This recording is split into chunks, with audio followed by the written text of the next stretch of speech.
Testing 1 2, test 1 2, test 1 2, testing 1 2, test.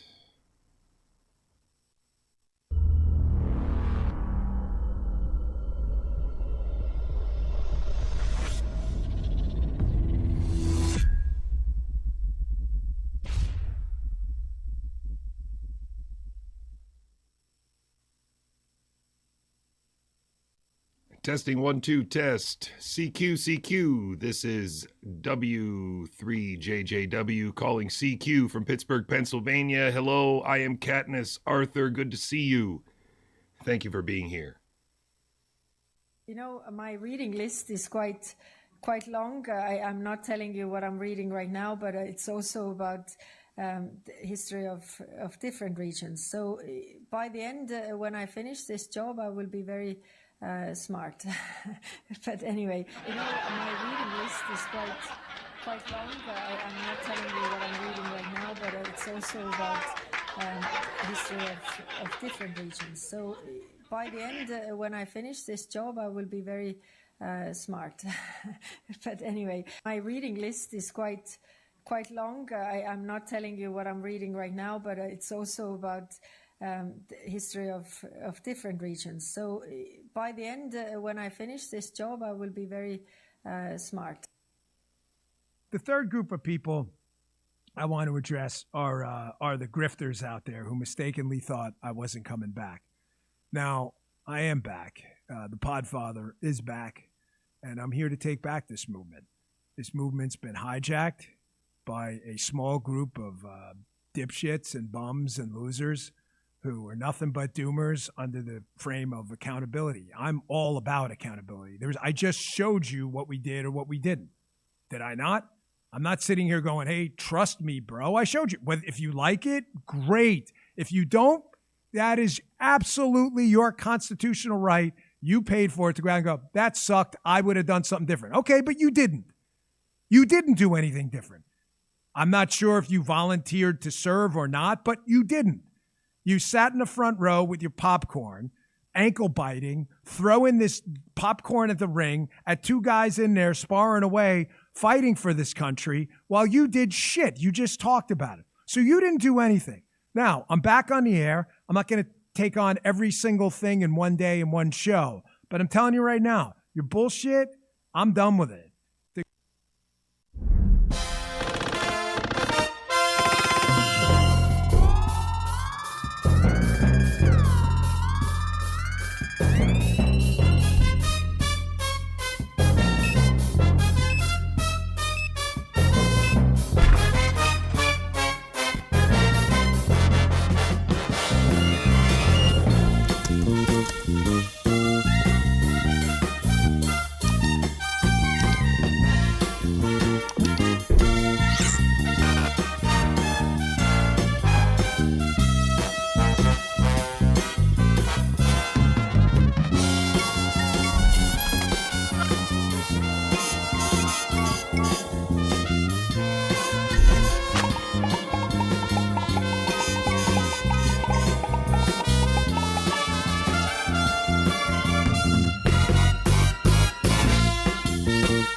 Good morning. Coming to you live from Pittsburgh, Pennsylvania, in the back of my garage. My name's JJCouey. This is Gigaohm Biological. This is a message and a broadcast that is not for everyone, but it is for anyone seeking the truth. That's what we're trying to do here.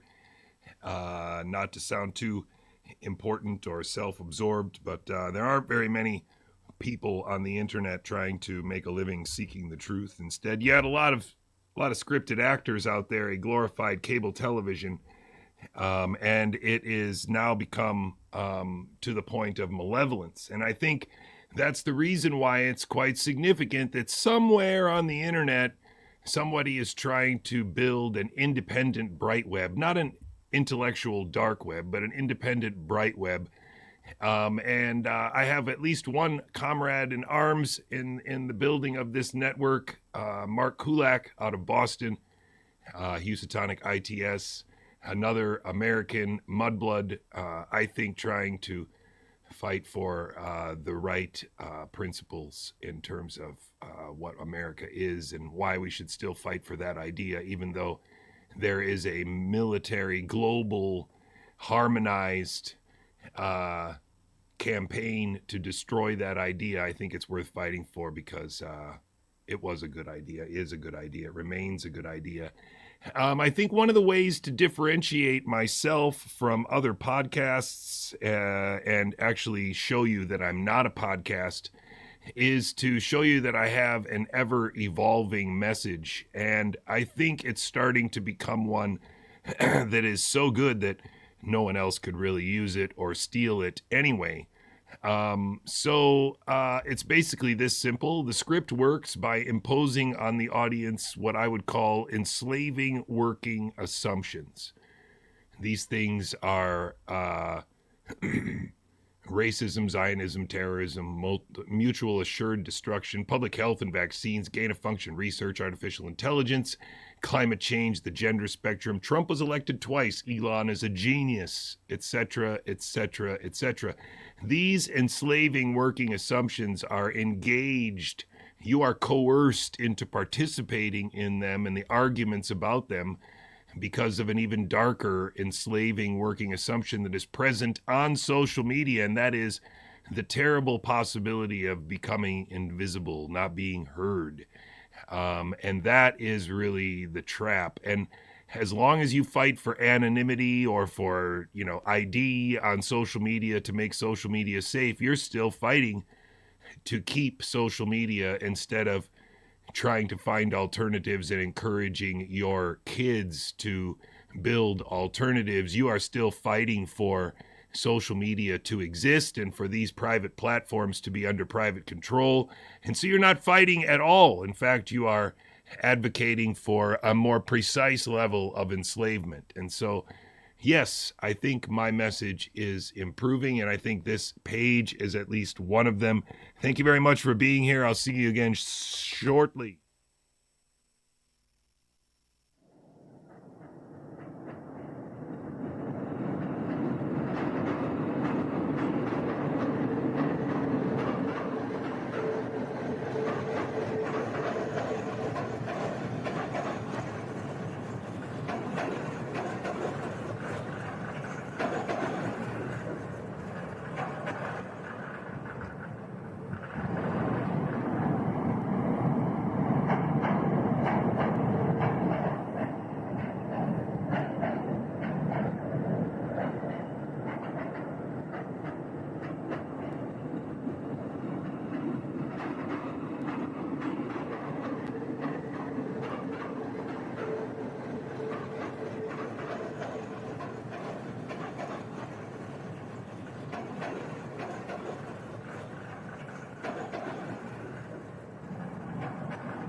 Before I start the show, I'd like to address Rui in the chat. If I'm not connecting this to finite resources in the way that you think that I should, I would appreciate an email with a little bit of an elevator pitch of how you think I might work that in there, or why it would be something that I should prioritize relative to the big illusion of biology and the bad ideas that are there. I would really appreciate an email about that because you do drop it in the chat a lot. Thank you very much for being here. I'm going to start the show with something that, some people might not be very happy with, but I want to start it because I really want to... I was reading this story this morning and I was thinking, I can't believe they did this to a Dutch journalist. Then I saw that name. I know that I've brought this up before. Good morning. My name is JJCouey. I come to you live out of Pittsburgh, Pennsylvania. In the back of my garage, this is Gigaohm Biological. I'm a former academic biologist who, during COVID, was actually trying to do Journal Club on my bike and then got caught up in something that I now understand is a lab leak mystery Scooby-Doo theater that was designed to fool the planet into believing that the pandemic was real and that the molecular signals are real and it's a high fidelity science, and that there's, these new products that are coming out that are really, really great improvements on previously old technology. These are all really wacky mythologies that are based on fundamentally incorrect, sometimes even ridiculous biological assumptions. And these working assumptions, actually, believe it or not, have been operating in the background for a few decades. And that's why I think the history of American biology is so important. The history of, let's say, Western, modern Western biology is so very important, because that idea set started out in earnest to be quite a exciting exploration into who we are as a species and what we are a part of as a planet. And that has since been distorted into another agenda. And the, I think, very special thing about the work that I've done, the work that Mark's done, and the work that very few other people have done with regard to this is acknowledge that so much of what we have come to understand as true are really only working assumptions, that because the vast majority of people around us insist on using them, we too are kind of entranced into using those working assumptions as well. And so one of the working assumptions that is all over the internet of social media is this working assumption that podcasters are people that have given up previous careers or maybe even have found a calling in an independent media journalism thing that they do for money or for their sponsors. I'm not really sure how we're supposed to see it, because I will be very upfront and honest with you.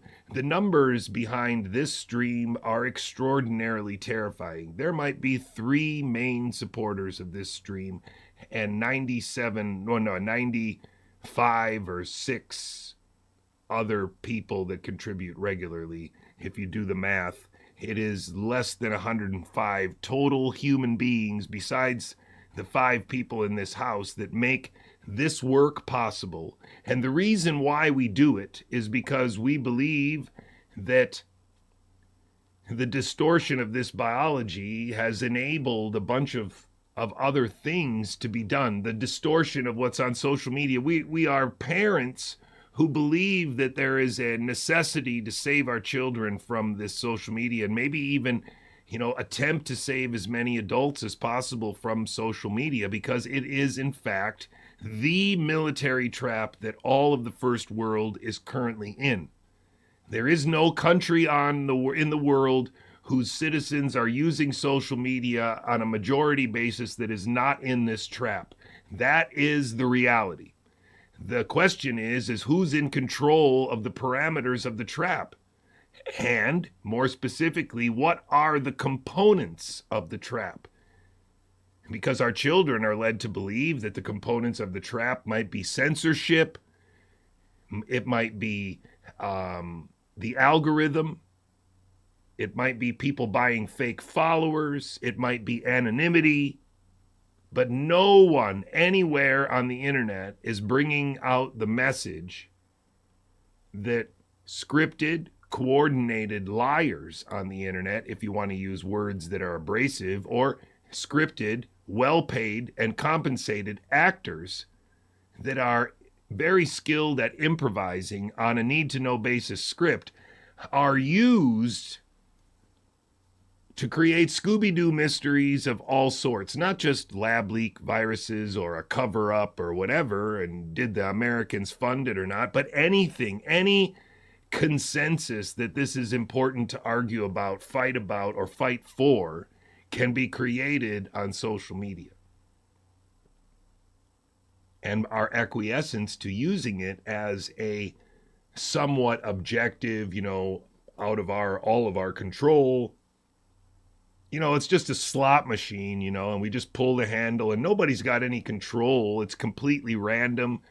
all the way to there's an algorithm, but we don't really have control over it because the algorithm just is programmed to keep you there or something like that. These are all maybe true, but from a priority perspective, from a danger perspective, from a, what is the most wicked thing that we are facing right now? The most wicked thing we are facing is a coordinated group of international actors that are on social media pretending to be real people, trying to lead a conservative movement across languages.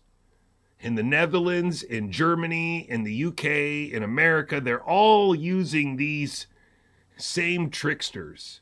And interestingly enough, many of these tricksters across these national borders are actually working together by promoting each other, by having each other on their podcasts. And this is one example.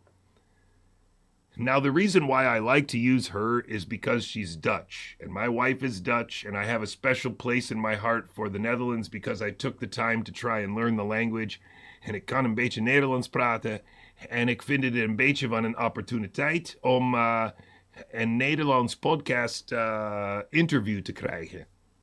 I think it would be really cool for me to be interviewed on a Dutch podcast about this stuff so that somewhere in the Netherlands they would find out that there's an American who can speak a little Dutch, who is in the book of Robert F. Kennedy Jr. and says that it's not as simple as what everybody else says it is. Because right now, the people who are responsible for trying to trap me in this intellectual bullshit storm are going over to the Netherlands and kind of reusing this script, now very well rehearsed, use this script on the Netherlands to create a little conservative movement over there with special connections to the United States. And of course, that means that from a projection of power perspective,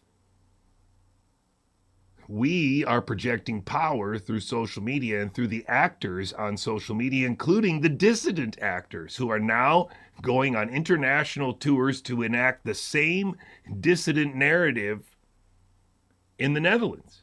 Like right now, in a few days, Del Bigtree will be on the same stage as Sukrit Bhakti, on the same stage as that immunologist from Ireland that was also on John Campbell's show, and Peter McCullough, all on the same stage.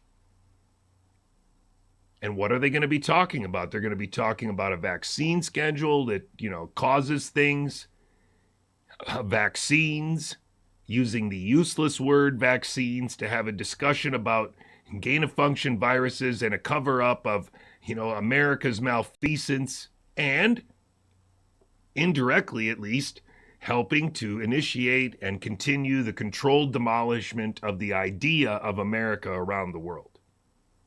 Because that's how you are precise about it. It is not the controlled demolition of the West. It is the controlled demolition of the idea of what Western civilization is.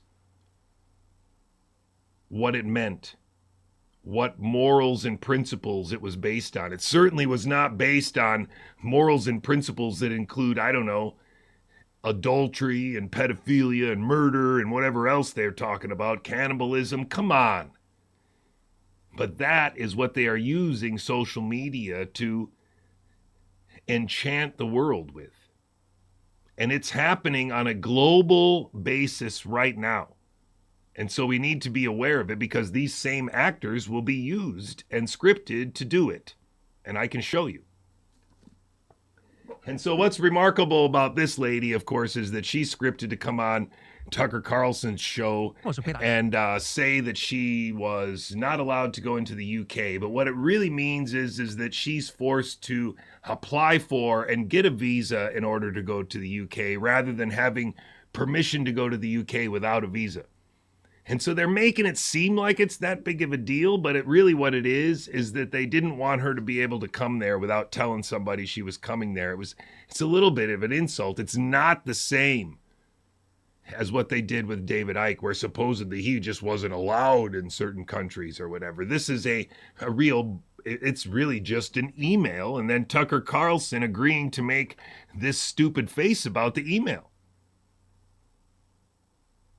I mean, and in some ways it might seem like, oh yeah, that's okay. But no, because you must get to the stage where you understand that that's not an American. That is an actor. That is not een Nederlander. Dat is een acteur. En samen doen ze een soort van theater where people on the internet, they do a theater where people on the internet believe that they are working for things that the people on the internet would also want to work for. And so if she's getting crushed on the internet, this girl can't make any progress. Even though she's been working with Tucker Carlson for a couple years, then what chance do you have? I don't know. I think we can break this really easy. And so, I'm really excited. I'm really excited. Guilty as charged. You're making a political point, an entirely defensible political point, and you believe that because you said that, you are now banned from the country.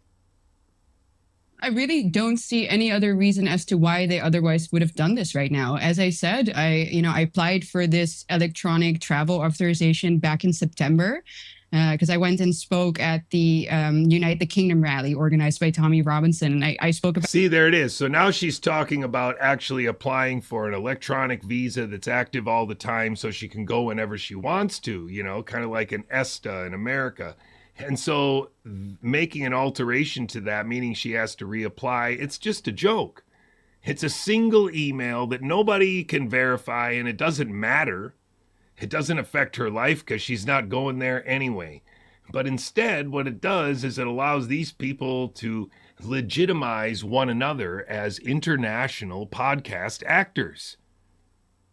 Americans believe that this is a real Dutch girl and with a real agenda, that she's just a, independent agent doing what she thinks is right with her following, despite the best, efforts of the banking elite. And he's supposed to be the same thing. He's supposed to be somebody who's speaking out against, the ruling elite, even though his whole freaking family is richer than the ruling elite. His father was one of the richest his grandfather was one of the richest Americans when he was alive. Like, how does that, what are we dealing with here? We're dealing with a theater. And it is a theater on a time scale that's so long that most Americans can't see it. That's the reality of it. About remigration and the need for that. So and I would really enjoy very much if you would just hang around for the introduction, and then I'm going to get started because it's I want to finish by 2, so it's like an hour. It won't be very long, but it'll be a sharp show, and then I'll end with a nice outro that I've prepared for you. I'm excited. Saying they revoke. I don't care how you get there. I don't care what you do to get there. The goal is to win. What time is it? Game time! Woo!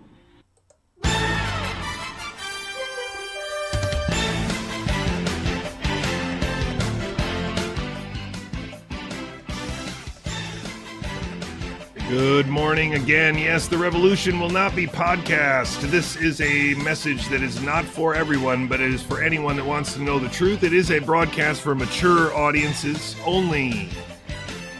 97 active supporters, ladies and gentlemen, but that's okay. This is all we need. We're not trying to get rich. We're just trying to sustain this long enough to get the message out. This summer, there will be a live event in Bethel Park, Pennsylvania. Keep your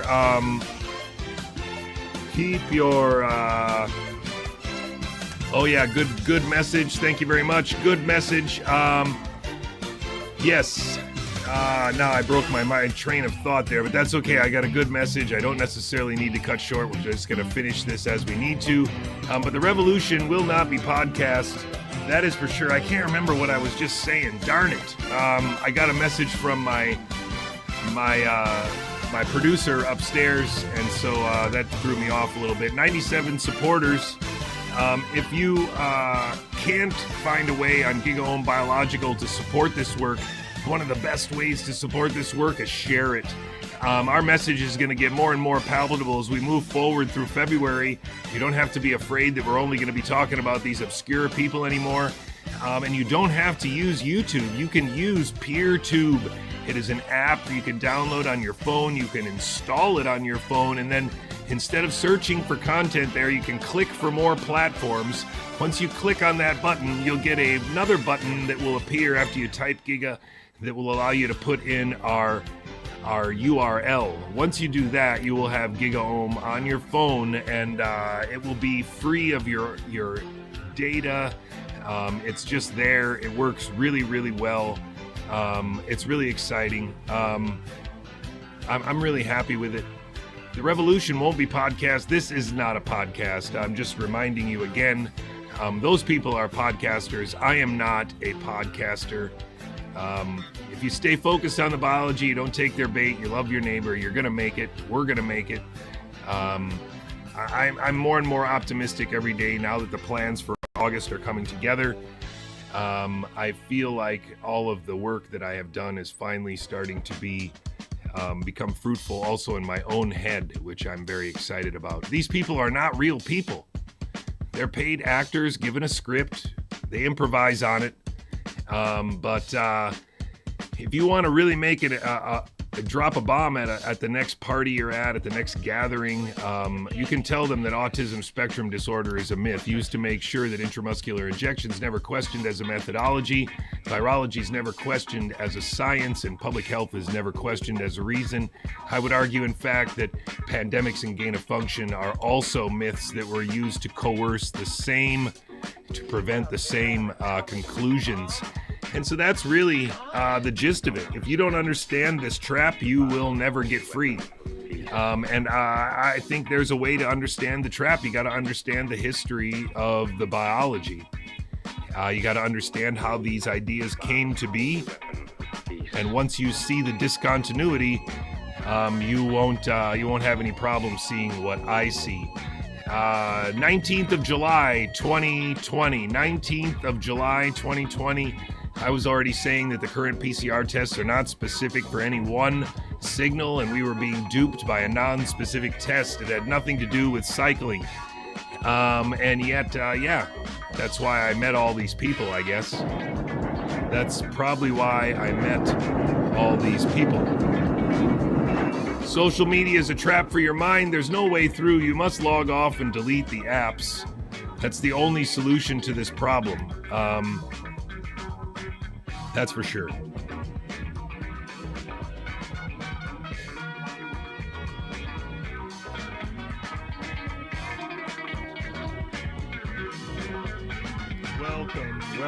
Welcome to the show. Welcome. It is February 6th, 2026. Wow, it's remarkable how fast things are flying.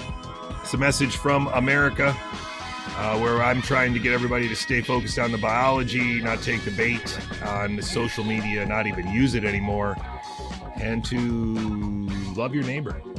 You're going to hear a lot of the phrases that are in this show used elsewhere.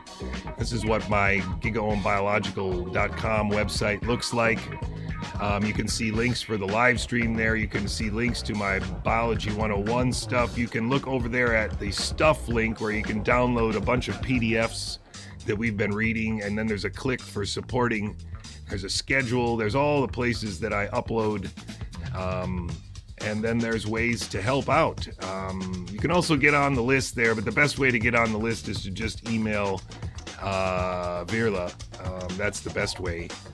And I know I say this a lot, but you've got to stay focused more and more.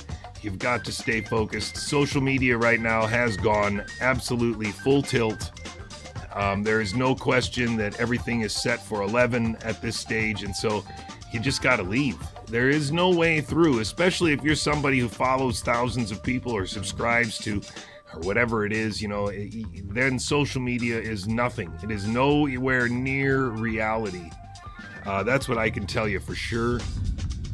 It's more like a Star Trek set and the actors on the Star Trek set. That's really what it's like. That's the best approximation I have for you. Just want to briefly pivot over to some quick news bites. I did cover a couple days ago. Where am I?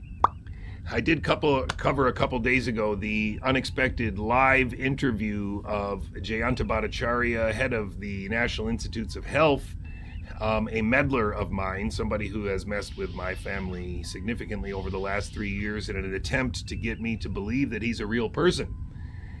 He is now part of this elaborate sabotage of Health and Human Services as a branch of our executive government. And it's beyond that, I can't really tell you, but I know that Robert F. Kennedy Jr. is definitely a scripted actor in Way Over His Head. Marty McCary is a scripted actor in Way Over His Head. Vinayak Prasad is a scripted actor in Way Over His Head. And Jayanta Bhattacharya is a scripted actor in Way Over His Head, being used to read a script in front of Congress. Congress and congressional hearings have essentially become an official podcast of the United States government. It's actually kind of comical.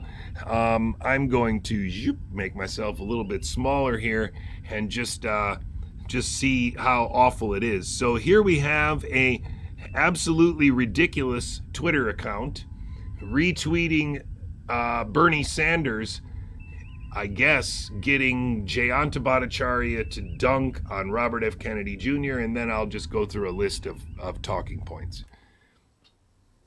Have you shown Secretary Kennedy the existing evidence that shows that vaccines do not cause autism? Absolutely convinced that, for instance, the measles epidemic that we're seeing currently is best solved by parents vaccinating their children for measles. And I've said that publicly, and I've said that privately. Please say it again loudly and clearly so parents all over this country can hear you. Please say it again. Yeah, I mean, I think the best way to address the measles epidemic in this country by vaccinating your children with measles. Thank you very much. Let me ask you a simple question. Tell the American people, I appreciate your thoughts on measles. Do vaccines cause autism? Tell that to the American people. Yes? No? I do not believe that the measles vaccine causes autism. No, I didn't ask measles. Do vaccines cause autism? I have not seen a study that suggests any single vaccine causes autism. Okay. Whoops, that advanced all on its own. Let me see if I can go back one. I think I can. No, I can't. So let's see. I got to take that off of automatic. Why was that on automatic? So I'll just play it again. Have you shown Secretary Kennedy? And I'll let this run down and I will just list this thing off here. So vaccine, the word, and its derivatives like vaccinology and vaccinating and that kind of thing, these are all useless words because they have no specificity. It doesn't mean any particular combination of substances, and it doesn't mean any particular method of administration. And that means that word means nothing. It is as specific as vehicle. And saying that you are a mechanic and you work on vehicles and you know all about how vehicles work and you know everything about vehicles because, I mean, it's not quite the right metaphor, but understand that is the best way to say it. Vaccine and its derivative words are useless words because they have no specificity. Intramuscular injection is just plain dumb. It is an old idea. I'm not even really sure where it came in, but I'm very sure I'm right about this because several of these scripted national security actors have been subsequently scripted to say things which use some of these words, but not in the combinations that I use them. Autism spectrum is a myth. That is a spectacularly powerful statement for the same reason. The bigger your spectrum is, the more specific the parts better be. Otherwise, the spectrum itself is bullshit. And that's how you can see through the autism spectrum, just like you can see through the gender spectrum. wild RNA pandemics, free range RNA. This is a mythology. This cannot be real if we believe that evolution because DNA. They're not, those two ideas are incompatible. Gain of function is a myth. You can't do what they say that you can do with these things, you know, by putting a furin cleavage site or some HIV inserts into them.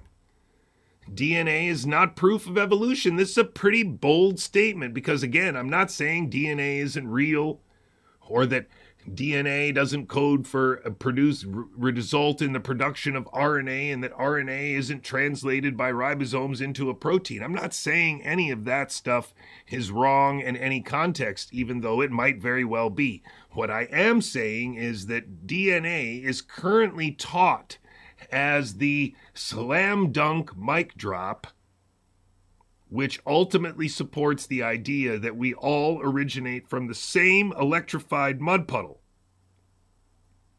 The same electrified mud puddle that produced bacteria, and then, you know, a million years later, we have multi-cell life that competes against computers in chess. This is a ridiculous notion, but that is high school biology 101. Evolution because DNA. That is high school biology 101, and at its premise, it is completely incorrect. And that oversimplification reduces our irreducible complexity, and part of an irreducible complexity that our species is, to some kind of linear tape output. And that's just preposterous. The gender spectrum is a myth, probably should have been up there. And podcasters are not real people. And more importantly, Jayanta Bhattacharya became the NIH director by podcasting for 3 years during COVID-19 pandemic times. He podcasted and substacked, and that is essentially why he is NIH director, and that is just ridiculous. Stop lying!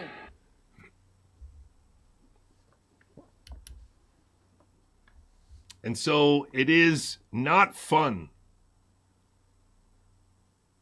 to say that I know America is being sabotaged. America is my home. America's all I got. Because at 6'5", I can't claim that my mom's Filipino because she's not. She's also half Indian. I can't claim that I'm a white guy because you can see I'm not. I mean, people don't even believe that I'm 54 years old, for goodness sakes. How am I ever going to convince them that I'm just a mudblood American? I'm just an American. That's it. Like I'm 6th generation American.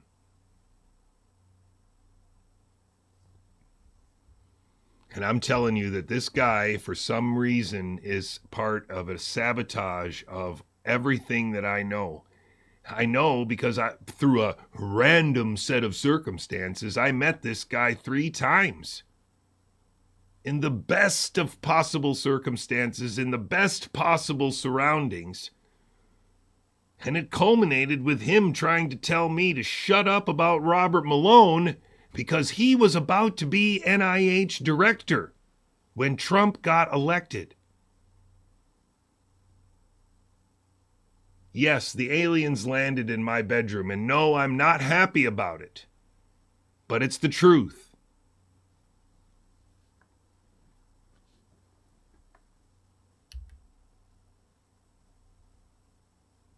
It's just the truth. It's all I got. I don't think America is screwed as they want you to think, but I do think the way out is hard. The way out is difficult. The way out is very difficult, but I do think we have a list of things that we can start with, that we can discuss, that we can challenge them to argue about. That's what Gigaohm Biological is all about. That's why I try to keep a message at the center all the time. I do think that the earth has been tricked into believing that the USA chose Trump twice. But wait, I thought everybody important in America was controlled by trips to the island.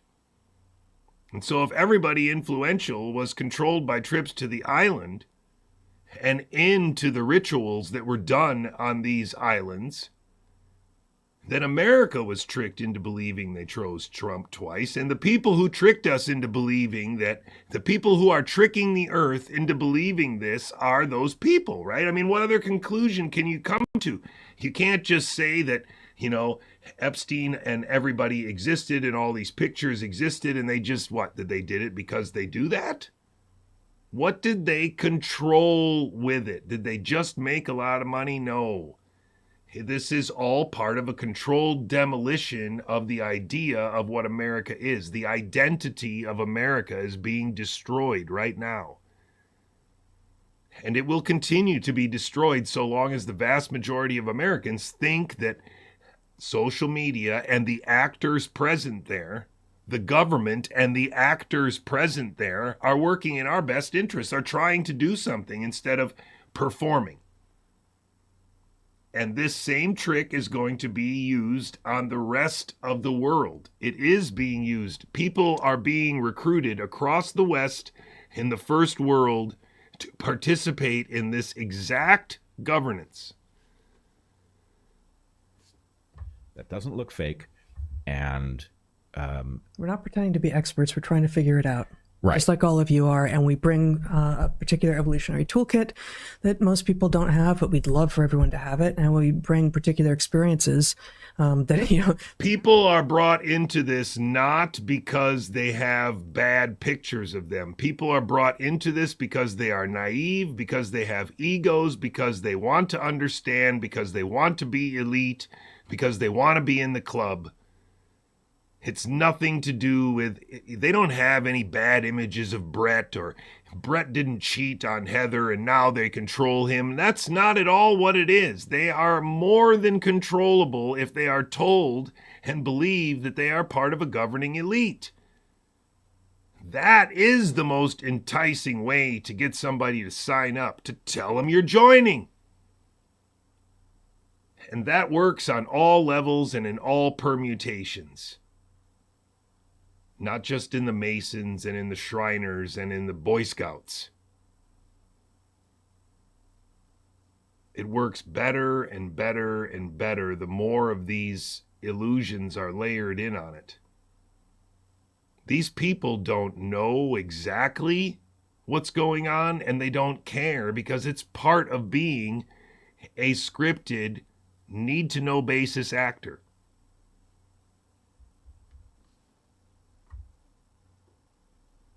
Just, you know, this is what a national security state actor would have sounded like in 2021.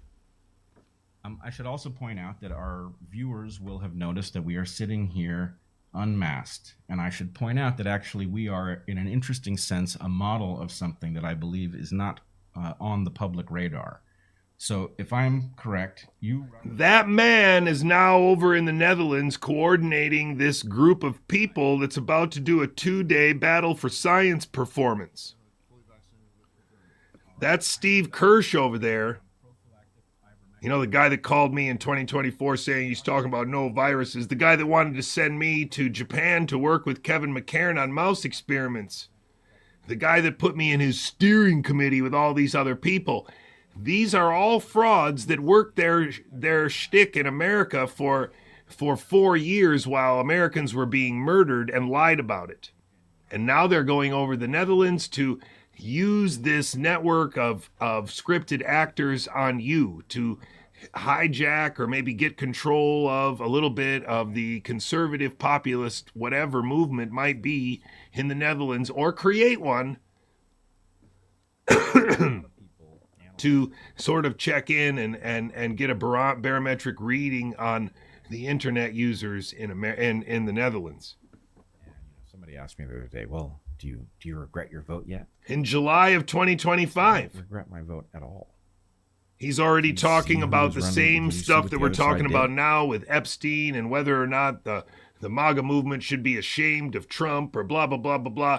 If you look at these people's timeline carefully, you will see that they do not make intellectual progress. It doesn't make any sense how long it took anybody to get where we are right now, unless it is just a script and they are just following it, even if they don't always get updates when other people get updates. They know enough to just wait. Robert Malone is the key to understanding this, because Robert Malone's timeline throughout the United States media is so extraordinarily damning. It underscores the urgency with which we must archive and make our children aware of this recent history in America. While our high school students are taking U.S. history, AP, and learning nearly 800 pages of American history over the course of a semester at every high school in America, none of those students are learning about the last 5 years of American history, where actors like Robert Malone played a seminal role in sabotaging the conservative movement in America to tricking them into voting for Donald Trump. He is absolutely a seamless part of the theater in which QAnon is embedded, in which Steve Bannon operates, in which all of this stuff is intertwined. And if we want our high school kids to understand U.S. history, as much as I think AP U.S. history is a great course, it ends right where this starts, like in 1980 or 1970. And more importantly, even the parts of the 50s that are covered in AP U.S. history, we're not talking about the biology that's going on at that time, the thinking that's going on at that time, the predictions that science fiction writers are making at that time, and through the 70s and through the 80s, what's coming up over the hill, what's away in 10 years. And we are not there. We aren't even close to being there, because where that is a destination we cannot get to. But it is a mythology, a mythological destination that all of these people are well aware of, because it captivates the imagination. Artificial intelligence? No, actual imagination is what we need to teach our children right now. You want some optimism. I got some optimism for you. At my son's high school, he has a lab partner who is handing out these little pamphlets that I think she makes all by hand. It says, "Do you use AI? If so, read this. AI may seem like it's flawless, but it's a source of more harm than good." I don't know if she drew that picture too. That's cool. "As a matter of fact, AI can't help you. Conversely, it's bad for you. ChatGPT and other generation AIs go off what the internet says, not off facts. The convincing language AI use can actually make you believe something untrue, unhealthy, or even damaging, or even dangerous," it says there. "In addition, relying on AI to write for you will genuinely make you dumber. Your brain is a muscle. Not using it to think of your own ideas will make it much harder for you to do so in the future. It is also bad for the people. AI uses up massive amounts of water, an estimated 66 billion cubic meters of water, which means much less water for you and every other living thing. But most importantly, it's bad for the planet. Studies suggest by 2027, energy used by AI generation will account for 0.5% of all usage. One generated AI response can emit as much pollution as driving 100 miles in an average car." I'm not sure this last page is correct, but I'm not going to say it's not. "Next time you want to use AI for something, try instead to use a thesaurus, a dictionary, Wikipedia. Ooh, that's a good one. Photoshop. In conclusion, artificial intelligence. Don't use artificial intelligence. Use your actual imagination." Now, you want some optimism? The high school where supposedly Thomas Crooks went to high school, the guy that shot Donald Trump in the ear, that's this high school. That's where this girl goes to high school. You want some optimism? There are kids out there that can see it. My son will not allow me to make one of these for biology and give it to her, but I think I can convince him. We'll see. First, I got to have one of these, right? No, this is not the son who's getting homeschooled. This is the son who is in high school right now. He's a sophomore in high school right now. And I don't know why I went to that one. Sorry about that. I wanted this one. Yes, and this one. So just to show you what I mean, there is no doubt in my mind, and I'm just going to claim it 100%, that this woman, who was part of the narrative control, and I will tell you why she's part of the narrative control. I'm going to switch over to it first. This lady over there, right there, is one of the only virologists on the whole planet that has multiple slides in the introduction of Kevin McCairn's streams. Kevin McCairn is this very obscure, short little fat guy from the UK who vapes and streams for hours, and he actually streamed quite a bit with Charles Rixey during 2021 and 2022, and he was actually the first guy that I ever live streamed 5 times in a row, 5 weekends in a row in February and March of 2020. And so at first, of course, I thought he was a good guy from, I don't know, Japan or something like that. And now I've come to understand him as one of the best ways to see through the illusion. Now, he's got a bunch of slides that are dedicated exclusively to Gigaohm and to me. I think he has 5 or 6 in his introduction. But he also has many slides of Fat Angie. He had a special crush on her, and he made a lot of images of her being super fat and stuff like that. And so this lady in 2025 was scripted to say this specifically because of my work. Listen carefully. We have like an 80-year history of giving vaccines by intramuscular injection, and this has never been a problem for any other vaccine, and I just don't see why it would be for these vaccines. You know, we have like an 80-year history of giving vaccines by intramuscular injection, and this has never been a problem for any other vaccine, and I just don't see why it would be for these vaccines. There's no other way to hear that. There's no other reason for her to say that. She is saying exactly what she would have to say if the script writers acknowledge that Jay is right. There's no other reason to say that, because she's tiptoeing very close to saying what I said a few slides earlier, that vaccine as a word and all of its derivatives are basically useless because they have no specificity in application nor in, combination of substances. So how could you even, what does that word even mean? And yet she was scripted to say that we've been doing that in the muscle for years and it doesn't matter.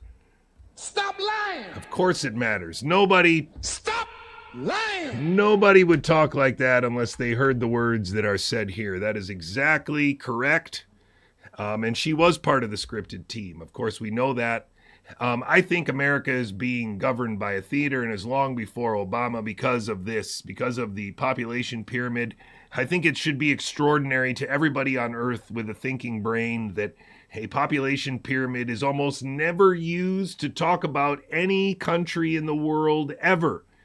They never use a population pyramid when they talk about poverty. They never use a population pyramid to talk about starvation. They never use a population pyramid to talk about budgets. They never use a population pyramid to talk about distribution of wealth. Nothing. This is the most useful graph for displaying a population, and this graph can tell you what's coming in the future, and they do never use it. That should tell you everything, ladies and gentlemen. I think the first world is being governed by a theater. That's the goal, if it's not already been achieved. And they will continue to enhance this theater across the first world until it is all-encompassing and all-powerful. So long as we continue to acquiesce to the use of social media, this will be possible. But the moment that we delete the apps and start administering and managing our own websites and our own video hosting things and our own message groups that are intertwined in a federal network, this will go on. We cannot win if we keep using their vocabulary. We cannot win if we keep using their social media. And we cannot win if we keep trying to change the freaking script of the Star Trek episode. It's a hamster wheel or a cat wheel. And unfortunately, I learned this the hard way. I learned it by trying to fight for what I thought was right, fight for the truth. And while I was doing that, I became attacked, visited by, courted by, flown around the United States by, paid by, and lied to by a whole cadre of people that have direct connections to one another and ultimately seem to be more or less behind this show since the anthrax scare of 2001. That's it. That's my story. I'm sticking to it. So anyway, this is Gigaohm Biological. I'm very happy you are here. Just trying to keep this real. In America, podcasters are not real. They're not real anywhere in the first world. And in fact, I think there are a few key actors that you can see that have made no intellectual progress over more than 20 years, but have managed to gain a lot of property and a lot of wealth and a lot of fame and a lot of comfort. But you can tell if someone's lying. And they're usually pretty obvious to me, but they're not obvious to other people. Andrew Wakefield, Suzanne Humphreys, Sherry Tenpenny, Mary Holland, Brian Hooker, Polly Tommy. These are all some of the worst humans on the planet because they are liars. They live a life of fraud. They pretend to be people that they are not, and they are failures. Scripted national security actors will never question evolution because DNA. They will never question Zionism, racism, the gender spectrum, the autism spectrum. They'll never question that terrorists did 9/11. They'll never question that nuclear war is a possibility. They'll never question that free-range RNA is worse than that nuke. They'll never question vaccinology is the study of vaccines. Podcasters are the new free media. Censorship prevents truth from escaping. So censorship of the free media, of podcasters, is the way that governments fight back. And artificial intelligence is a real danger that could be good if we, use it, or if we could get an implant or something like that. And America voted for and also shot at Trump twice. That's what the whole frickin' world believes, thanks to social media. That America voted for and shot at Trump twice. You see how absurd it is, right? I hope you can see how absurd it is. This is not America. This is social media's image. This is the controlled demolition of the idea of what America is for America and the rest of the world. That's what they're doing.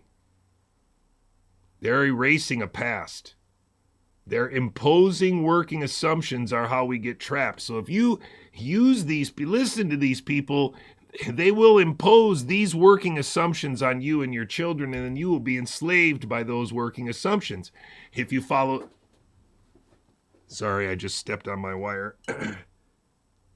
If you follow someone like me, then you will hear things that are different, and the things that you hear will be very in stark contrast to what these people seem to agree is important. As I learned from my friend, it's really just about priorities. And right now, I think it is an absolute priority that has many people on Earth become aware of the fact that the listed consulting biological expert that spent the most hours helping Robert F. Kennedy Jr. and his staff write this book, before the writing of this book was over, was able to explain how a pandemic based on RNA is a biologically ridiculous idea, and we should write the book to state that fact, that this national security state must have agreed to lie about that biologically ridiculous idea, and then the pandemic is easy.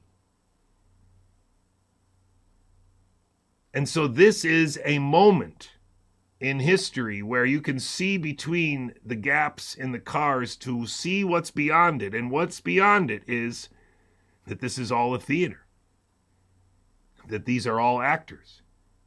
And they don't even need to know exactly how they have been used or played or directed, because again, it's a need-to-know basis script. They can't all understand it the way that we understand it, see it the way that we see it, because the imagination is capable of making many things plausible. For more than 3 years, it was very plausible to me that a lab leak was a real biological possibility and the best explanation for what we were experiencing. It took 5 years of hard work to get to where I am now. And the only reason why I'm convinced that this is this important, that I can't stop doing it, is because I got there while I was still working on the book. Which means I tried to convince a lot of those people of this idea, that this is not the right book, that this is a dumb idea because an RNA cannot pandemic. It could have been in the book. That's a big deal, because I am saying that Children's Health Defense is a sabotaged organization, likely from the very beginning. I am saying that many of the people at CHD were likely recruited before the pandemic, put in place, and made sure that they were solid and understood what was required, so that when the pandemic was kicked off, it would be all about mandates and everybody would accept the testing. And if they questioned the testing, the only thing they would talk about is overcycling. And everybody would accept the virus. And if they questioned anything, the only thing they would question is, where did it come from? That's how this psychological operation, a global security narrative, played out. Unfortunately, there aren't very many people who had the experience that I've had with them, as many of these people as I've had, so it's harder for them to see it. And it's not fun, but that's the reality.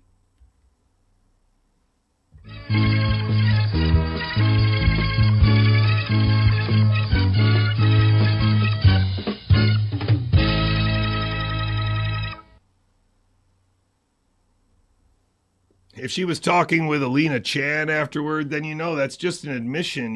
She's one of these drastic members who I tried desperately to get on my show back when I was still thinking this was all a fight and a battle and it was all free range activity. You can go to my YouTube channel and see that I did no less than 2, but maybe I even did 3 bike rides home or to the University of Pittsburgh about Alina Chan and her paper. So make no mistake about it, for a very long time I was 100% on board, because that's how this works. A lot of people are unwitting participants. In the Netherlands, in a couple days, the battle for science will take place, and it is being hosted by this internet podcast media organization called Lighthouse TV. You can see that the production is pretty high, right? I mean, I don't have pictures like this, but it's very interesting because I can tell you a story about every one of these people, right? This guy's been at it for way too long, and he's been around all these people who are dead. Del Bigtree is a theater student. Del Bigtree is a TV wannabe. Del Bigtree worked with Oprah. Del Bigtree is scary. And he's definitely a fraud. Peter McCullough is a recruited fraud. I don't think he was always a fraud, but at the start of the pandemic, he was scripted with Jessica Rose, and whether he knew it or not at the time, he's so tied up with Jessica Rose from the beginning that he's definitely a recruited guy. Matthias Desmet, interestingly enough, was in Pittsburgh in November of 2024 for a Brownstone conference, and I met him in person and stood in front of him in person and explained to him as best I could in Dutch that RNA cannot pandemic, and that the people that he's helping to do this are perpetuating a mythology that is absolutely biologically ridiculous. And that these people were some of the worst Americans, real frauds, and he needed to realize that all he had to do was ask them, explain to me how it is that RNA can pandemic, can go on forever to become endemic. I stood in front of him for 20 minutes talking to him in Dutch. And the funny thing is 2 rows behind him was Meryl Nass of Children's Health Defense. Also at this conference of less than 150 people was Brett Weinstein, Heather Haying, Jill Glasspool Malone, and Robert Wallace Malone, and they all walked around that room pretending that they had no idea who this 6'5" Indian-looking dude was. They just all pretended they didn't know me. At some point, Brett Weinstein came up and lifted my name tag up like this while I was talking to somebody else and then put it back down and walked away. Actually touched the name tag that was, on the bottom of my shirt and then walked away. And so they were provoking. They were hoping that I was going to yell or scream or get angry or, you guys know who I am. I don't know what they were thinking, but it culminated with Jeffrey Tucker himself coming over to me during one of the breaks and saying, you don't look like you're very happy with what you're seeing here. I didn't say anything. I didn't ask any questions. I was just drinking coffee and talking to Mark and my friends that came for the live stream event. But I explained to that Dutch person and actually separately to 3 other Dutch doctors that were there in Dutch that these people were national security actors perpetuating a myth that pandemics were real and could be based on RNA. So that's only the top row. That guy over there is an immunologist from Ireland, I believe, but it might be Scotland. And he has been on John Campbell's podcast repeatedly talking about the immunology of COVID and confusing it with the immunology of the spike protein in the shots, unable to say transfection, and basically perpetuating the narrative that, natural immunity to COVID is a good thing, which also perpetuates the narrative that COVID is a new and a thing. It's remarkable because this guy is supposed to be a good guy, but I was actually on a podcast with me at some point when I could explain all of this and said that he had no comments other than, Jay's right, RNA cannot pandemic, but since we've got that settled, what do we need to talk about it anymore? Contrast that to Wolfgang Wodach's statement that I played the other day where he says we have to pass this knowledge down to the next generation or all will be lost. It's kind of an interesting, dichotomy of messages there. One is more dubious than the other, I would say. So let's just listen to see where they're going with Lighthouse TV, and I'll try to translate just for fun. Hopefully it won't be too painful for you. Dit programma is mede mogelijk gemaakt door Bundle, ITAR Innovative Technology, Real Root Supplements, Pro Privacy, Moringa's Finest en MVO 2026. Now that might as well be the most famous announcer voice in the Netherlands. This is the voice you're going to hear at the start of a lot of movies in the Netherlands if they have a Dutch voiceover. So make no mistake about it, this is not some kind of, grassroots, we're struggling podcast here. Like, where am I going here? This one. I mean, this is a podcast in my back garage. I have a pedal down here at my foot that turns on the light to remind you that this Pittsburgh is the same Pittsburgh that Mr. Rogers is from. That's a desk that I got on Craigslist. These are bookshelves that I got out of the garbage before I left Pitt. This is a real podcast in the sense of there are no other real podcasts. So in a way, and I think it's a real way, this is not a podcast. There is one guy out there who tried to pretend to be my friend that now calls what he's doing a monocast. The only reason why he's doing that is because we are saying that podcasters are not real. All these subtle changes in people's language to avoid being the target of Gigaohm's ire. But I assure you, we are crushing right now. People are changing as fast as they can. The Mel K show just yesterday said very specifically within the first 4 minutes that she thought it was a controlled demolition of America. Oh, really? I wonder where you got that idea from. But we've already moved past that idea. That was Gigaohm Biological about a year ago. We're actually a lot better at saying it now because it's actually the controlled demolition of the idea of America. Because what they want you to believe is that the whole history of America as you understood it is actually bullshit. And it's always been pedophiles and adulterers and murderers at the heads. That's what they want you to believe. That's what they want the world to believe.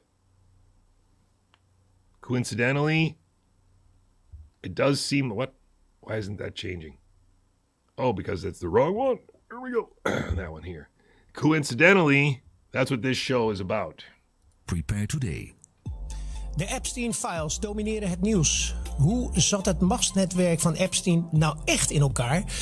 How did the network of Epstein really, fit together? How the network of Epstein dominating the news, he says. De Tweede Kamer debatteerde gisteren over het nieuwe coalitieakkoord. Wij duiken erin. En alles over het hoge beroep van Gideon van Meijeren en het recht op verzet. Het is woensdag 4 februari. Ik ben Sander Jansson en je kijkt naar aflevering 71 alweer van Lighthouse TV.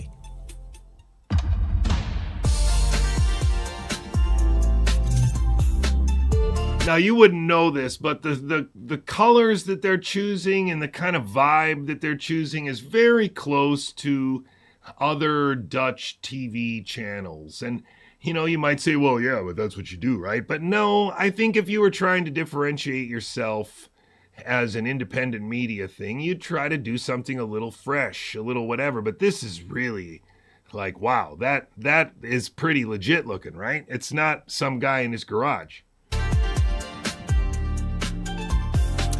Ja, welkom bij Lighthouse TV, het baken van licht in de vrije media. Vandaag belangrijke thema's die we bespreken. A beacon of light in the free media. You see, this is already reinforcing that podcasters are the new media. That is a bullshit thing. No. Unless you can verify that they are just like me and somebody who had a life, somebody who had a career, somebody who did something else and is reluctantly broadcasting, these people are just professional actors who have found that TV jobs are not as available as podcasting jobs are, that getting on a national Lego commercial is not a realistic show business, plan. Podcasting is, because it's a daily audition. All you have to do is keep being visible until the right person sees you, right? Met politiek analist Bert Brandsma, Tweede Kamerlid van FVD Gideon van Meijeren. En that is a politician, a member of the Tweede Kamer. And since the beginning of the pandemic, he has been on a very specific script about forced mandates and everything else. I suspect extremely fine-tuned to the point where you can almost say that without a doubt, he was given this script by somebody from the American team. Lighthouse TV-baas Flavio Pasquino. And Flavio, of course, is the super clown that I showed you a few days ago that, it used to be black box TV, but then they wanted to make stuff that I didn't want to make, and I wanted to preserve the DNA of the thing that I created. So I'm now without work, and I don't care because I feel really good in my heart that I'm doing the right thing in 2024. A full 2 years after most of the murders stopped in America. Oh, he finally found his principles and stood up for them. That's all these clowns. Try to find another person on the internet who can claim legitimately that they lost a job and a career in 2020 because they were speaking out about the pandemic, because none of these people can say that. But there is a guy in Pittsburgh, Pennsylvania named JJCouey who is working at a top 10 medical school as a faculty member at the University of Pittsburgh School of Medicine, Department of Neurobiology. And he was fired, told not to come in, send his badge and keys because we're afraid of you coming in, because he was speaking out about the transfection. None of these people can claim that. None of the people in the health freedom movement can claim that. That, unlike a lot of other bullshit, did not get in this book, even though I'm in the listed index of characters. That part of my story didn't get in the book.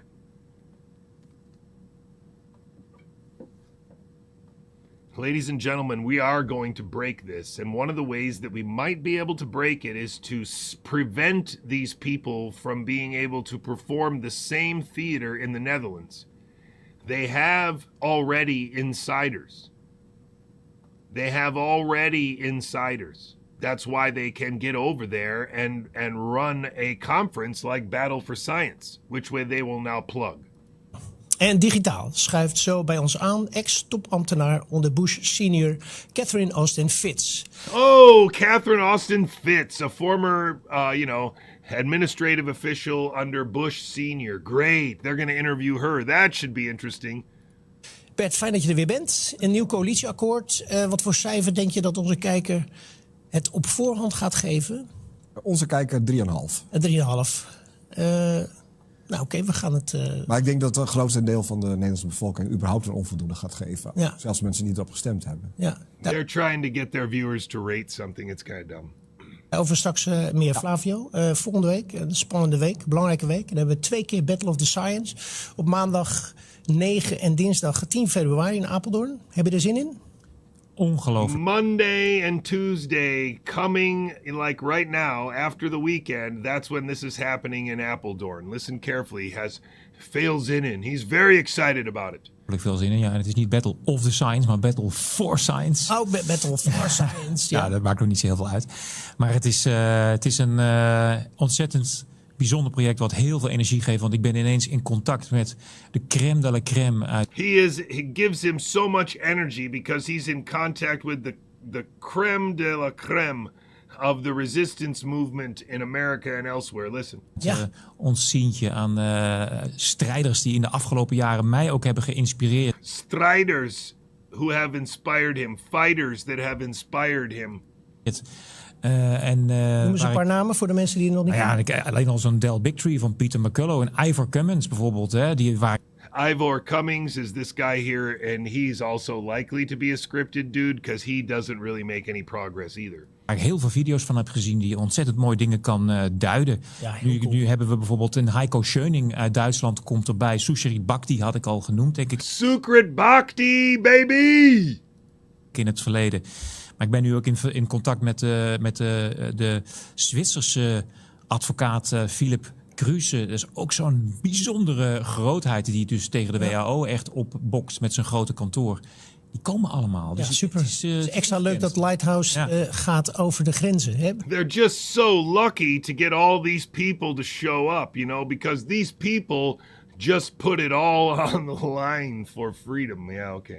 We gaan Goes International. Ja, en dit is maar een stukje van dus er zitten gewoon 25 sprekers op het podium. Het is bijna, ja. Ja, bizar. En natuurlijk heel veel interviews in het vooruitschiet natuurlijk. Ja, we gaan al die mensen interviewen. Ook Del Bigtree gaat voor ons een aantal interviews doen. Ja. Del Bigtree gaat Andrew Bridgen interviewen en hij gaat ook Matthias de Smet interviewen. En dat interview gaan wij dan weer op ons kanaal zetten. Dus so he even says that Del Bigtree is going to do interviews for his channel. So he's going to let the actors act. He's not even going to get in the way.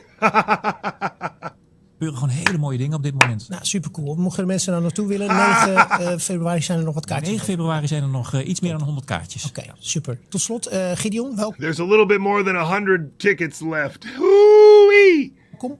We gaan het straks hebben over jouw zaak in het hoger beroep.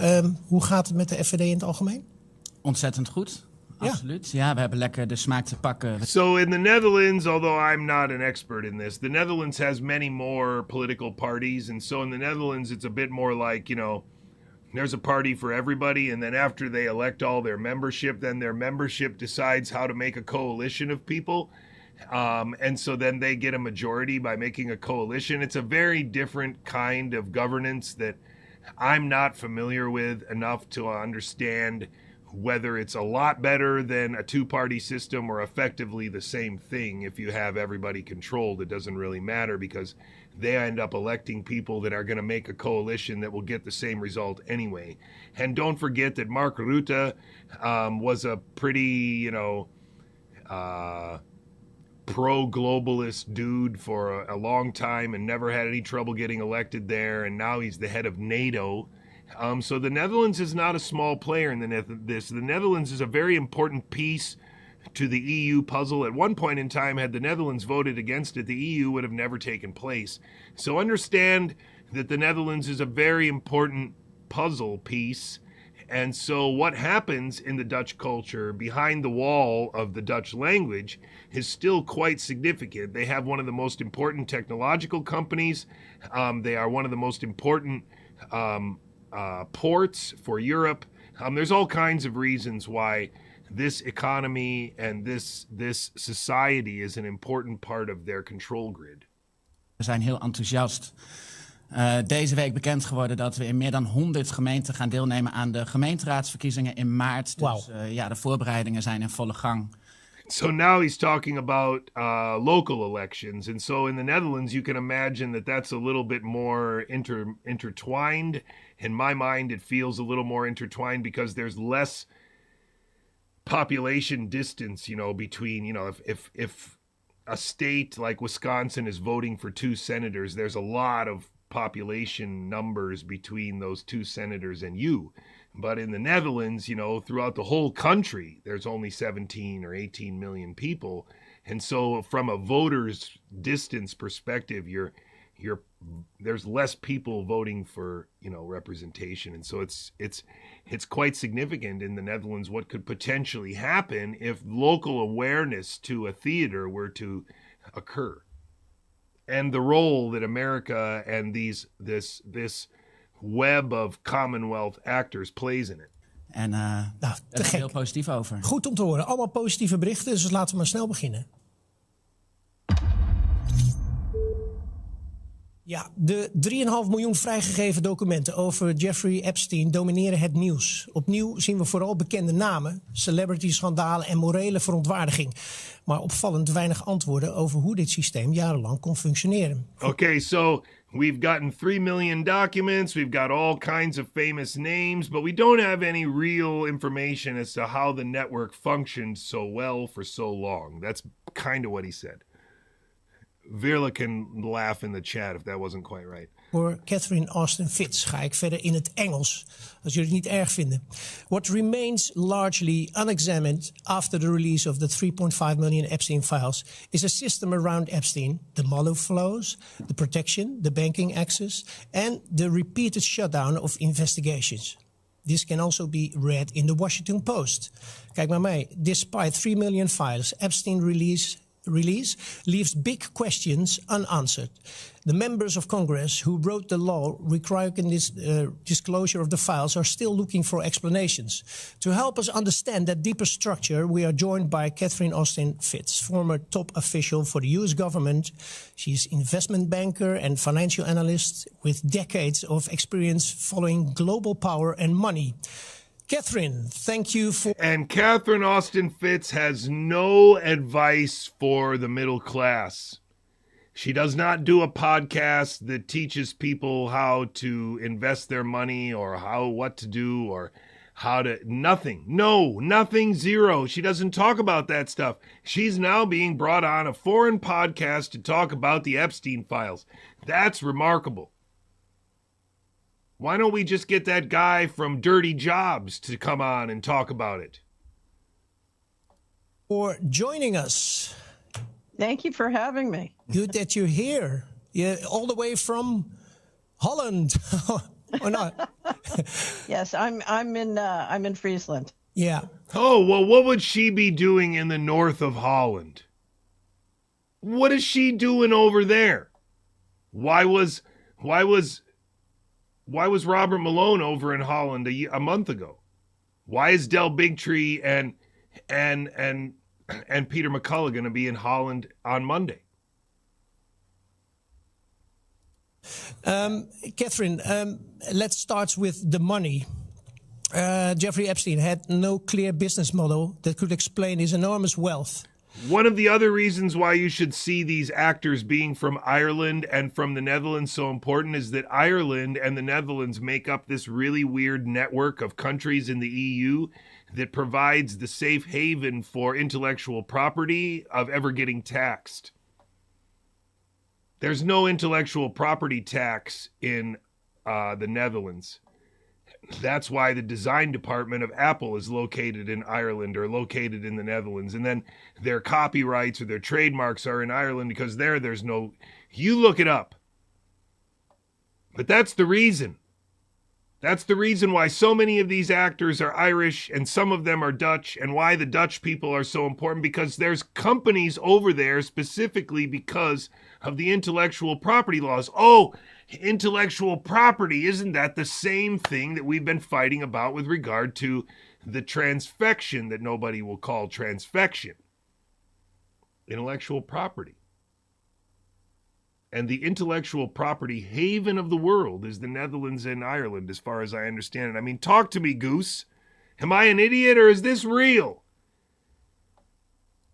From a financial perspective, what are realistic ways someone like Epstein could have been... I mean, keep in mind, right? Dutch people not being aware of the fact that global corporations take advantage of their intellectual property loophole seems kind of ridiculous, don't you think?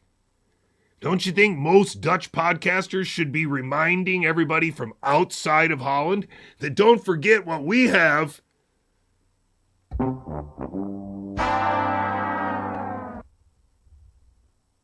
Funded, and what does that suggest about how may have been behind him, or who have been maybe behind him?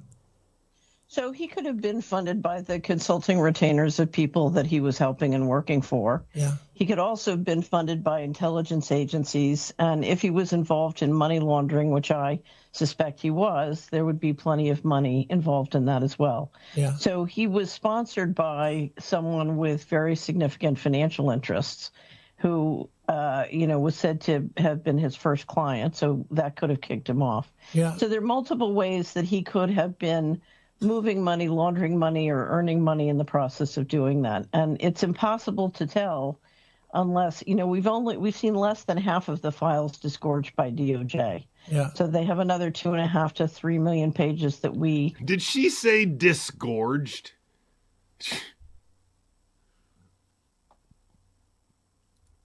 know of, and I suspect there's even more, because now what we're bumping up against is national security and classification laws that take you into very secret parts of both the DOJ operation and the financial institution. And so we don't know what's behind that. And I think you have two teams, at least that I know of reporters trying to go through all this material. So you have 3 million pages. If that's true, thanks for the link, Pete. So there's one reason why these people might be over there. Is almost 200,000 images, 3,000 videos. There's a lot to go through. So there's more to come. There's much more to come. I mean, America's now facing a major reckoning, and it's only... America is facing a major reckoning, she says. It's almost identical to what Melinda Gates said on the NPR interview that she did a couple days ago. America is going through a reckoning. The idea of America is being controlled, demolished. And this controlled demolition was set up by the same people that orchestrated the illusion of the pandemic. And at the heart of it in America sits an extremely fraudulent, highly traitorous, fake health freedom movement that might even have at its head a stooge, a victim of a Truman Show by the name of Robert F. Kennedy Jr., who may have been lied to since he was 14 years old, as part of this controlled demolition. Do you understand what I'm trying to say? Just begun. Yeah. Wow. And major international banks continue working with Epstein, even after his conviction. That's quite unusual in the banking world, I guess. And what does it tell us? Not really. No? Not really, because Epstein was convicted for something that was integral to doing the job he was doing for those banks. Yeah. So, for example, you saw $29 trillion of bailouts during the great financial crisis. Essentially, nobody prosecuted for that. And the reason was they were doing their job. So what we're watching is the veil pulled away from a system in which people are doing their job, and what we think are crimes are really them just doing their job. Yeah. Wow.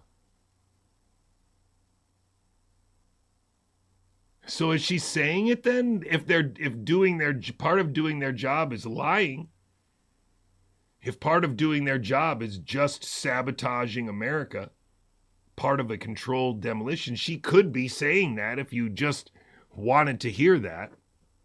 It's almost like one of those things where I'm not lying. If I say these exact words, I'm not lying. And this case shows repeated protection, a non-prosecutional deal, investigations that stopped.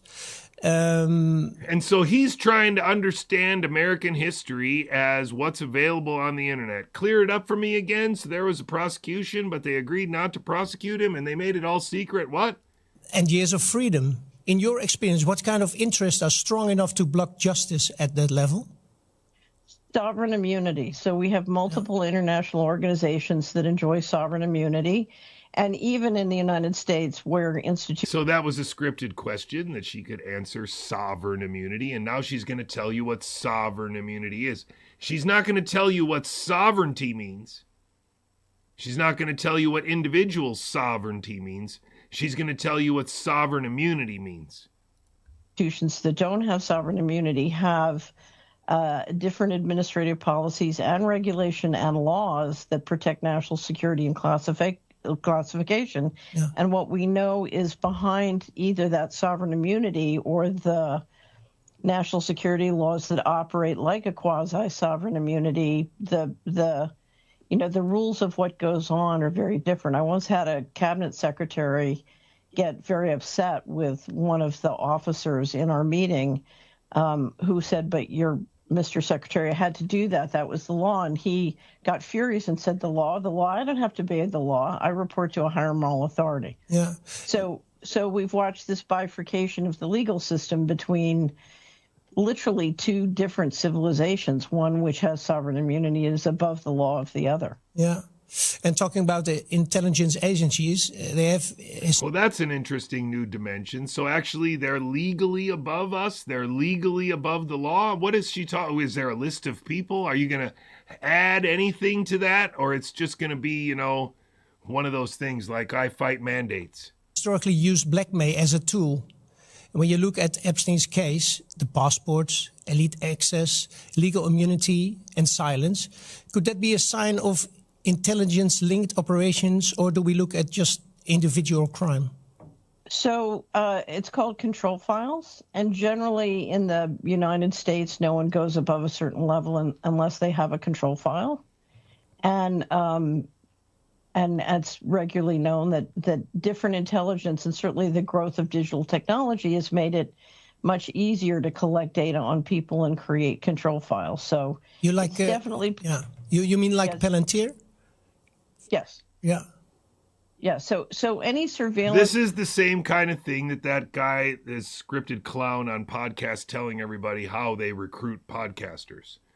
They say, we really like your podcast and I want to make you an offer. And then they show you all pictures from your webcams, you doing all kinds of bad things. And they tell you that, well, we don't have to have any of this come to public. We can give you $60,000 and, you can just read the stuff that we tell you to read every once in a while. And you'll think you're a patriot because we recruited you or something like that. It's such a stupid story. It's such a stupid story because you can't control anybody with pressure forever. You can't control anyone with blackmail forever. You can't even control a really, really, really powerful married couple with blackmail because the spouses will agree not to give a shit. The spouses who want power will agree to allow it, even allow their spouses to use it to gain more power. Can you imagine a scenario where Hillary Clinton might have said, Bill, you can do whatever you need to do in order to make sure that we have as much power as possible when I'm ready to take over. Invite any girls you want, pressure anybody you want to, go to any islands, I don't care. Now, what blackmail do they have on Bill Clinton? I mean, this is just absurd. And here is a national security scripted actor who has worked with Children's Health Defense and Robert F. Kennedy Jr. for years, now working in foreign countries. I know she was already over there a long time ago, working in foreign countries to pull the same shit, to create an illusion of a populist conservative movement based on podcasts that can control the attention of a section of society. It's herding cats. And I think it's a very, very, very malevolent operation that they run. I think I was a victim of it for more than 5 years. I think my name being in this book is direct evidence of the process, of the intention, and of its failure. I think this might be one of the most valuable books on earth right now, unfortunately. I do not want you to buy it, but if you buy one, send it to P.O. Box 802 in Bethel Park, Pennsylvania, and let me at least sign it before you have it at your house. I don't know how we can fix that, because I don't want that money to go to particularly Skyhorse. the more invasive it is great at collecting information that can then be used to build control files. Yeah, wow. And if abuse is protected because it is useful, what does it mean for the rule and law and public trust in government? It means you can run a parallel system despite the rule of law. And now what we're watching, of course, is in the United States, a real breakdown in the rule of law. A real breakdown in the rule of law, because these pictures on the internet say so, because these files released say so, because the names are there, so that means it's true, because Alex Jones said it 10 years ago on Joe Rogan, because QAnon said it for 5 years starting in 2016. Everybody, where even frickin' Bill Maher wants to find a place to apologize to QAnon. Ladies and gentlemen, this show is awful, but it is also awful easy to see now. America, we can pull our heads out. We can. Yeah. So, and we're at a critical juncture as to whether we're going to step up and protect the rule of law or let it completely disintegrate. Yeah. Wow. A final question, Catherine. What would be the most important question the public still isn't asking? What did Epstein have to do with the 21 million that's missing from U.S. government accounts? Yeah. And where is that money and how do we get it back? Yeah. Maybe we'll get to that after the next few million pages.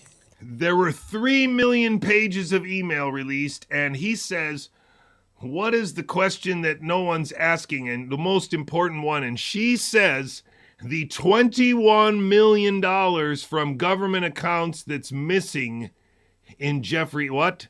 Like $21 million is the most important thing that we can get out of the Epstein. I mean, are you shitting me? I mean, even if she said $21 billion, it would mean nothing. It would be absurd. It would be the dumbest follow the money statement ever, ever, ever. Which will we be relieved, huh? Released. Catherine, great to have you on the show, and thank you for shining a light on this topic. Thank you. Okay, gentlemen, have a great show. Thank you. Thank you very much. If she does say 21 trillion, then and believes that Epstein is responsible for the $21 trillion missing, that is even more compound retarded than what I said earlier. That is just the stupidest thing ever. Ever, ever, ever.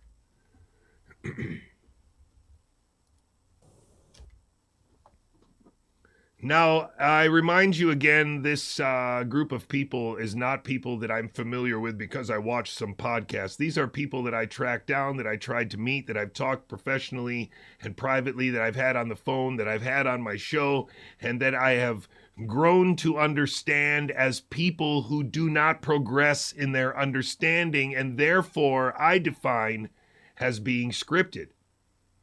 If I had a student in my class who consistently could not learn despite the rest of the class learning, then I would say at some point in time, what's wrong with you? That's what I would say about Del Bigtree. That's what I would say about Peter McCullough. That's what I would say about Matthias Desmet. That's what I would say about this guy, Sukrit Bhakti. What's wrong with you?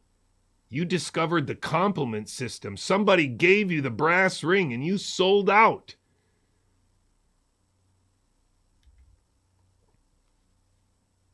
Here's the list of people that's going to be there. Aseem Malhotra. Of course, you know that he's a super fraud. Hanglis Deglesh, that's that guy over there who's always on the John Campbell thing. Sukrit Bhakti, Matthias Desmet. Theo Schitters is also somebody, an immunologist from the Netherlands, who's had both Geert van den Bosch and interviews with Robert Malone early in the pandemic as well. So Theo has been in this for quite some time. This woman actually who's behind here is Dr. Alexandria Handrian-Claude from France. She's a geneticist, and I don't think that she's a bad guy. She's actually very smart. She was very outspoken about not transfecting people, although she didn't catch on to my argument about the semantic specificity being required to use the word transfection. She was outspoken very early, specifically about the shot being dumb. She's French. She also, was kind of around Luke. So I don't know but she's not, her narrative is not bad. What she contributed to the narrative is not bad, unlike this guy, unlike some of those people. So I don't think that she's bad, but that's this lady. She's right behind here. Here's Sukrit Bhakti in 2024, I believe. I'd have to look it up again, but anyway, here's Sukrit. It's like Jay said, the RNA can't pandemic. It can't. And there's no reason to discuss this anymore because it's clear. And if it's clear, we shouldn't waste time talking about it. It's like Jay said, the RNA can't pandemic. It can't. And there's no reason to discuss this anymore because it's clear. I guess that means that although he'll be speaking at Battle for Science, he's not going to tell everybody that RNA cannot pandemic. And that's really a pity, right? Because that is the message that children can understand. That's the message that kind of erases things because of its acidic nature. Really good ideas, well expressed, kind of overshadow the wrong ideas that you had in your mind, or more importantly, make them cast shadows, and those shadows reveal their weakness. For me, it is remarkable how powerful that idea is. RNA cannot pandemic. And yet this guy specifically was scripted live in front of me to say that, why would we waste time talking about that anymore? That's the same thing, exactly the same scripted thing that Angela Rasmussen said last year when she said that we've been intramuscularly injecting vaccines for 80 years and without any problem. These are two perfect examples of scripted actors specifically responding to some guy in Pittsburgh and nobody else. And the reason why that makes perfect sense is because that same guy in Pittsburgh is listed as an expert in this book, which that same guy in Pittsburgh claims is completely false, and that he tried to explain it to the author of this book before the book was published. That's a pretty remarkable story. I think it's a pretty remarkable story. I think it's a pretty remarkable story that I'm one of the few Americans who can explain it. This is the Independent Bright Web. It is a production of a few people on Earth. I'm going to end it here, and I'm going to skip out this way, and then I'm going to start the slide deck over with some interesting music. This will again start with that part with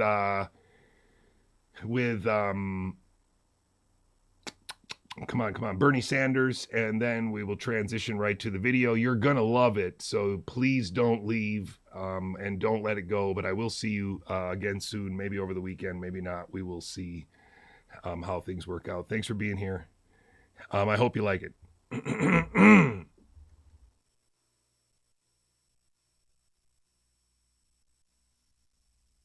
Have you shown Secretary Kennedy the existing evidence that shows that vaccines do not cause autism?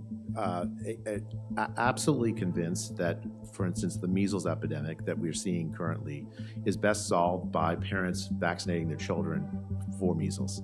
And I've said that publicly, and I've said that privately. Please say it again loudly and clearly so parents all over this country can hear you. Please say it again. Yeah, I mean, I think the best way to address the measles epidemic in this country by vaccinating your children with measles. Thank you very much.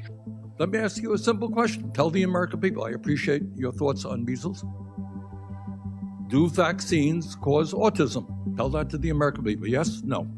I do not believe that the measles vaccine causes autism. No, I didn't ask measles. Do vaccines cause autism? I have not seen a study that suggests any single vaccine causes autism. Okay.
concerned. The one thing I am confident of from everything I've read is that this RNA exists. You can capture it, you can sequence it, you can move it to other cells and recapitulate disease. The one thing I am confident of from everything I've read is that this RNA exists. You can capture it, you can sequence it, you can move it to other cells and recapitulate disease. disease concern. But one thing I am confident of from everything I've read is that this RNA exists. You can capture it, you can sequence it, you can move it to other cells and recapitulate disease. But you can tell if someone's lying.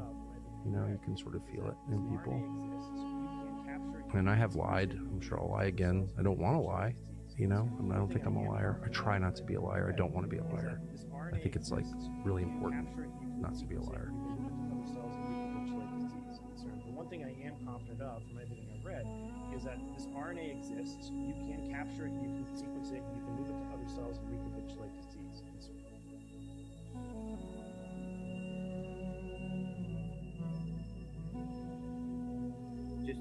It's literally turning into worst case scenario. It's literally turning into worst case scenario. I'm afraid that the latest data tells us that we're dealing with essentially a worst case scenario. I'm afraid that the latest data tells us that we're dealing with essentially a worst case scenario.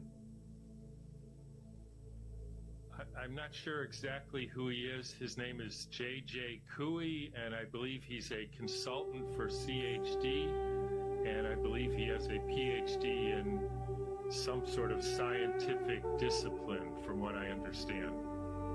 But the gigaspiral has gone, the weed has taken, the hyper-association induced by excess THC intoxication has led to a state of, how should we say, hyper connection vigilance, right? That this is this, this is this, this is this, and this connects to this, right? And so he's taking, you know, it's a complex series of variables that you're having to deal with.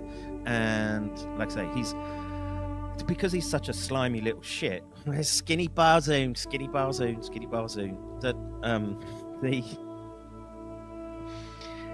he was courting the no virus people, and they turned around and shit on him too, right? No one likes him, literally, right? As how should we say, I had to sit there and intemperate as I come across on the internet. And I have people clutching their pearls. I'm actually far easier to get along with than Gigaspiral. Ralph Barick's the guy who arguably taught Wiv how to create the coronavirus. Taught who? The Wuhan Institute of Virology. Oh. So there were grants that Fauci basically boomeranged off of EcoHealth into the WIV, because they put a gain of function ban on funding here in the States. Right. Obama did that, right? Obama did that. And so what Fauci's creative way around that was, well, we'll fund a nonprofit called EcoHealth Alliance, run by Peter Daszak, who will launder the money for us into the Wuhan Institute of Virology. Right. Therefore, it's not directly from Fauci to Wuhan. It's going through some intermediary. And through that process, they taught the Wuhan Institute of Virology how to do this seamless no-seum technique, which is a technique of assembling viral genomes so you don't leave any evidence behind. It's a ligation technique that uses a Golden Gate assembly. That it's a clever way of putting stuff together so that you can't tell that someone built it necessarily from a laboratory. However, they did leave behind some fingerprints that make us that got them caught, basically. You should, if you want to hear about that story, you should get Charles Rixey on here. Charles Rixey has helped, RFK write his book about this. And Charles Rixey's a Marine, and he's been like a dog on a bone with this problem.